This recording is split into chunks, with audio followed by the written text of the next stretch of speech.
On July 25, 2018, at the Kasa del Rio dormitory complex, on the University of New Mexico campus, security cameras captured the last images of 14-year-old Miguel Santos.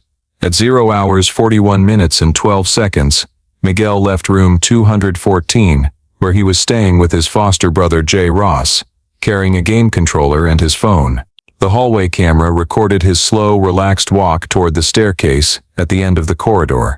17 seconds later, an unidentified individual appeared at the corner turn, not far from Miguel's position. This person was wearing a dark-colored hoodie, with the hood fully up, and moved at a steady pace in the exact direction Miguel had just gone. 0 hours 41 minutes and 33 seconds was the last time the hallway camera captured Miguel as he began descending the first step. From that point onward, Miguel no longer appeared on any camera in the complex, including the main entrance camera and the continuously operating rear courtyard system. A little over 10 minutes later, at 0:54, a student living in room 123 called UNM security to report unusual sounds coming from the area of room 117, including the noise of something heavy hitting the floor and muffled groaning sounds. Because there was no direct confirmation and the dormitory was generally quiet, the report was initially logged only as a routine alert. At 3:17, after the family reported him missing and police were dispatched to the scene, the window of room 117 was forced open for inspection. There, authorities discovered the body of Miguel Santos in a clearly deceased state, with severe head trauma and multiple signs indicating he had been attacked earlier. The time of discovery showed that Miguel had been missing for more than 2 hours before being found. The incident immediately raised the central question: what happened in the brief period from when Miguel left room 214 until his body was discovered in room 117, and what could lead to a 14-year-old boy being murdered just minutes after stepping out of the space he believed to be safe? To understand the severity of the case and why Miguel became a target, it is first necessary to look back at his background, circumstances, and the important relationships in his life. Miguel Santos was born in 2004 and grew up in a Latino family, living in South Valley, Albuquerque. His mother worked part-time at a local restaurant. His father had left the family early on, and Miguel's life mainly revolved around his mother's care and his particularly close bond with 19-year-old Jay Ross, who was regarded as a foster brother after years of closeness through the neighborhood community. Miguel was quiet by nature, preferred staying home, and spent most of his time playing video games, basketball, and engaging in simple activities with little interaction with peers his age. Between him and Jay there existed absolute trust. Jay saw Miguel as a family responsibility, often bringing him along to campus, to the dormitory, or simply providing Miguel with a quiet place to play games when his mother had to work night shifts. This was also the reason Miguel was at Kasa del Rio dormitory on the night of July 25, 2018, a completely ordinary evening, with no special signs, when he simply came to sit next to Jay and entertain himself while waiting for his mother to finish her shift. Jay Ross, 19, was a student at the University of New Mexico, but not a standout one. Jay shared a room with his close friend Evan Parker, also 19, and both were known as students who frequently partied and used recreational substances such as marijuana, ecstasy, and occasionally kept small amounts of cocaine in the room for gatherings. While not involved in professional-level dealing, both Jay and Evan had participated in some small exchanges to support personal use and parties with friends. These casual, poorly controlled relationships gradually expanded their circle of contacts beyond the university campus, leading them to meet individuals outside the UNM student community, including Lucas Harlow. 21 years old, not a student, and having no official connection to the university, Lucas appeared sporadically around the Kasa del Rio and Mesa Vista Hall areas for a long time without drawing particular attention. However, behind this seemingly random presence was a financial relationship that had soon formed between Lucas and the Jay-Evan group. This relationship began to break down in late 2017, when Jay and Evan contacted Lucas to purchase a small amount of cocaine for personal use. According to the initial agreement, payment was to be made in full upon receipt, but the incomplete payment afterward led Lucas to believe he had been cheated and disrespected. The missing amount of approximately $2,500 was not particularly large in the context of broader-scale dealing, but for Lucas, who relied on small transactions to get by, it was a serious loss. With no clear debt collection mechanism, and no legal intervention, since all three wanted to avoid attention, the conflict was not resolved, and instead simmered for months. In early 2018, Lucas began to develop feelings of betrayal, believing Jay and Evan had deliberately taken advantage of him and treated him as an easily exploitable source. These thoughts, according to later developments, evolved into a deliberate motive for revenge, especially as Lucas repeatedly saw the two on the UNM campus without receiving any explanation or repayment. By July 2018, while beginning to observe Jay and Evan's daily routines, Lucas noticed the presence of Miguel, someone he had never seen before. The fact that Miguel frequently appeared in room 214 and sometimes joined Jay's gatherings led Lucas to believe the boy might have inadvertently witnessed part of the earlier situation or knew more about what happened to the missing money. Additionally, Miguel's obvious close relationship and protection by Jay made Lucas view him as a potential exploitable weakness. To Lucas, applying pressure through Miguel could force Jay to show up, pay the debt, or stay silent about previous transactions. Evidence collected later showed that Lucas had prepared for a deliberate action over many weeks. He spent time surveying the campus, particularly the areas around Kasa del Rio and Mesa Vista Hall.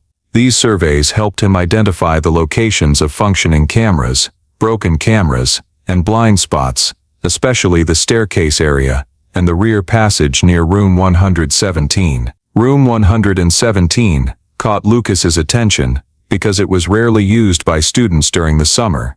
Its window was often left unlocked, and it lay outside the regular patrol routes of security personnel, creating a discreet space sufficient to hold someone for a short period without drawing attention. These factors led Lucas to determine it was a suitable location for the next step in his plan. During preparation, he brought items intended to restrain a victim: zip ties, a thick cloth for gagging, dark clothing to limit identification, and a Taurus PT 111 semi-automatic handgun. Timestamp data shows Lucas had completed all preparations before Miguel entered his field of observation on the night of July 25th. Lucas's original intention was not to kill Miguel immediately, but to abduct him in order to exert pressure that would force Jay to confront him, repay the remaining money, or remain silent about prior transactions. The entire sequence of behavior, from site reconnaissance to tool preparation and victim selection, demonstrates this was a deliberate, carefully considered plan, ready to be executed as soon as the opportunity arose. That opportunity arrived at 0:41 in the early morning of July 25, 2018. According to camera data extracted during the investigation, Miguel Santos left room 214 at 0 hours 41 minutes and 12 seconds and moved toward the end of the hallway leading to the second-floor staircase of Kasa del Rio, walking normally and showing no signs of caution. As Miguel reached the corner area leading to the stairs, camera #4 recorded the appearance of Lucas Harlow's figure in the blind spot below. Although the camera did not capture facial details due to the narrow angle and dim lighting, Lucas's build and movements matched his previous appearances in the area. When Miguel began descending the first step at 0 hours 41 minutes and 33 seconds, Lucas moved close enough to intercept him at the third step, a position completely outside the camera system's view. According to later forensic conclusions, Lucas used his left hand to cover Miguel's mouth and his right hand to grip Miguel's upper arm, preventing the boy from resisting or making any loud sound, then dragged him into the emergency exit path behind the staircase area, a route with very few operational cameras at that time. This path led directly to the rear of Mesa Vista Hall, where Lucas could avoid most of UNM's recording system. From there, he took Miguel through a narrow concrete walkway, connecting the two buildings, and entered the rear side door of the first floor of Mesa Vista Hall, one of the few doors frequently propped open by students to avoid card swipes. Between 0:42 and 0:49, Outdoor area cameras recorded two figures moving quickly across the lawn, but details could not be identified due to the great distance and poor camera quality.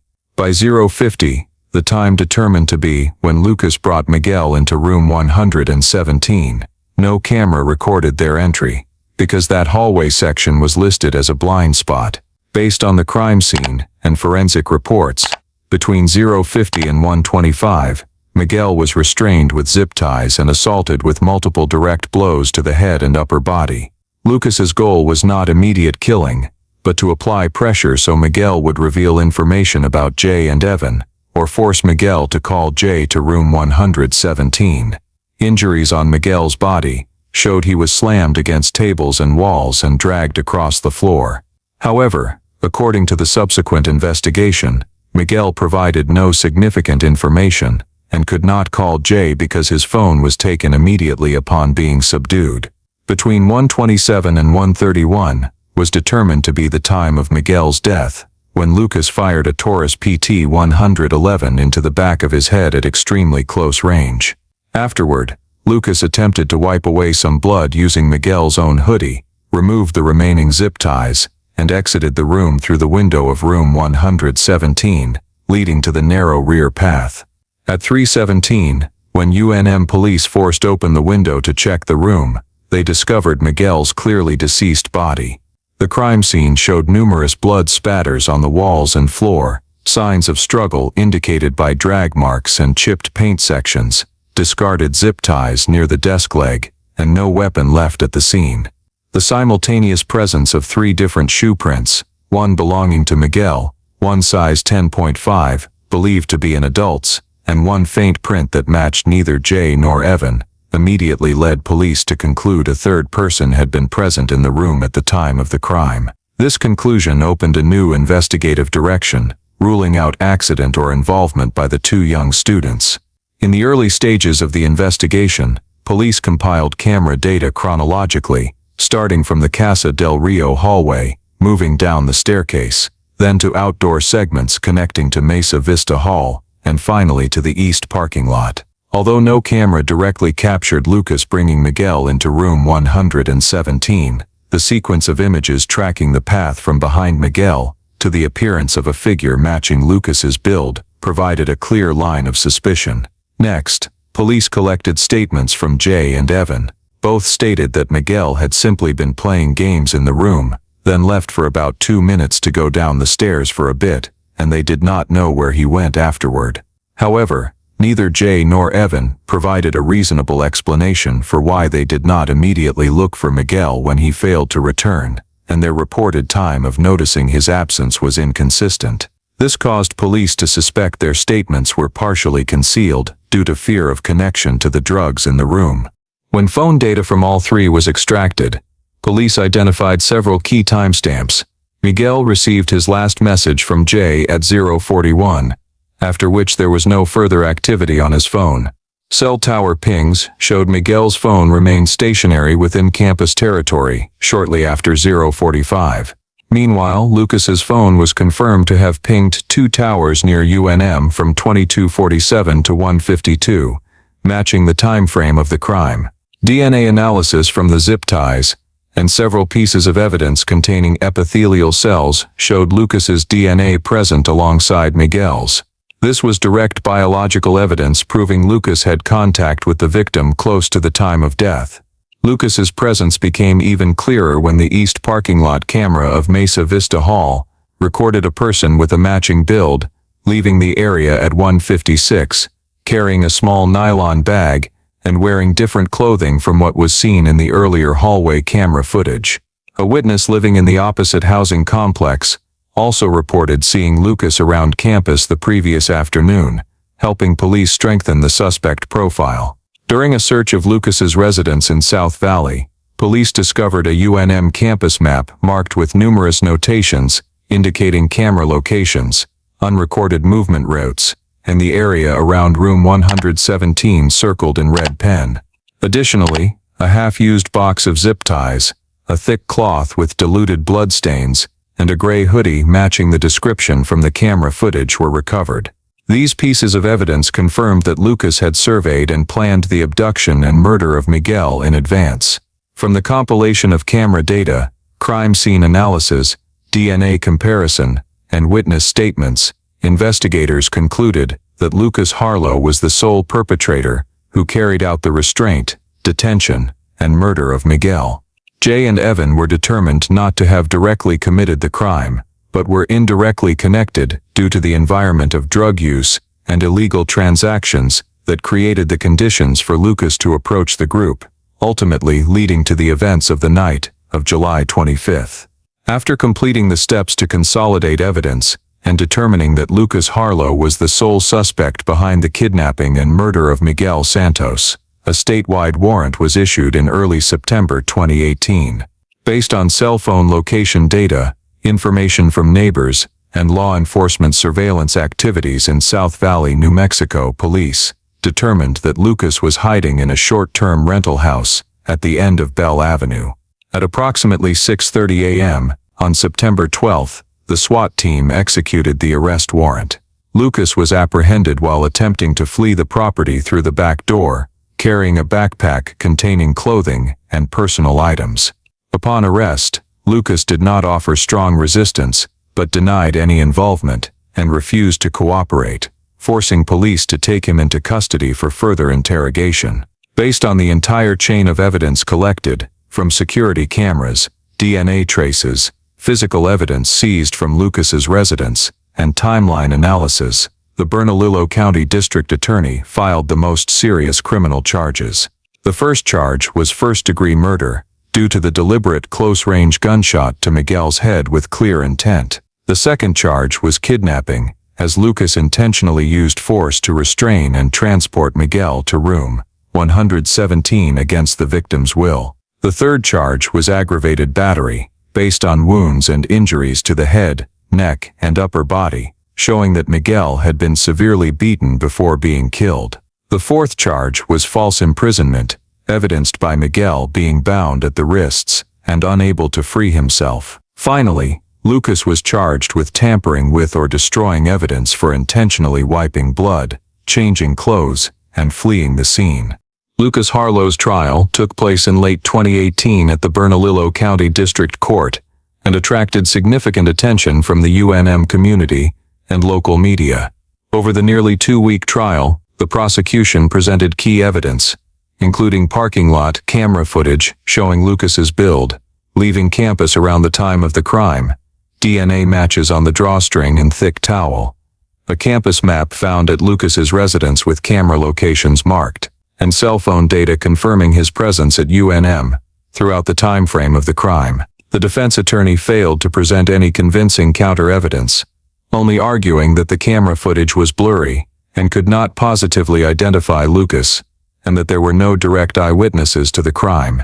However, the jury found that the combination of biological, digital, and physical evidence formed a tight, logical chain that eliminated the possibility of any other suspect. They reached their verdict after just 3 hours of deliberation, a significantly shorter time than typical murder cases, largely due to the consistency of the evidence and the clear inconsistencies in Lucas's statements. At the conclusion of the trial, the judge sentenced Lucas Harlow to 2 consecutive life sentences without the possibility of parole, ensuring he would never be released for the remainder of his life. As for Jay Ross and Evan Parker, although they were not charged with offenses directly related to the murder, they faced lesser charges related to possession and use of controlled substances on campus property. Additionally, the case file emphasized that their negligence and personal activities created the conditions allowing Lucas to access the dormitory area and carry out the crime, serving as an indirect contributing factor,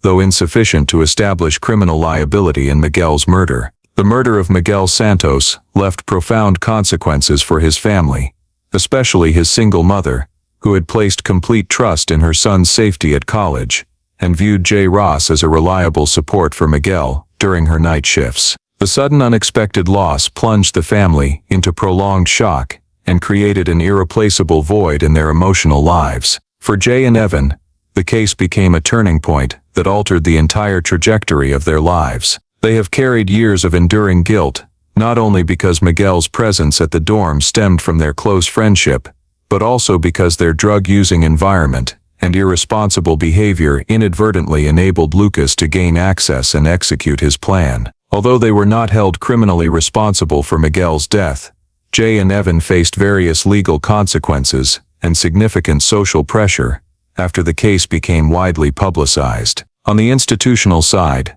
the University of New Mexico implemented a series of major security policy changes starting in 2019, including upgrading to high-resolution camera systems, tightening dormitory access control procedures, and increasing the frequency of campus security patrols. These changes reflect the real-world lesson that a university environment, however seemingly safe, still harbors serious risks when subjective factors, security lapses, and drug-related behavior coexist. The case underscores the critical importance of surveillance technology, data analysis, and forensic science in reconstructing the truth, while also demonstrating how deliberate cruelty can hide beneath seemingly harmless aspects of student life, serving as a powerful warning to the community. Thank you for following this entire painful yet necessary journey to uncover the truth and deliver justice for Miguel Santos. Don't forget to subscribe to the channel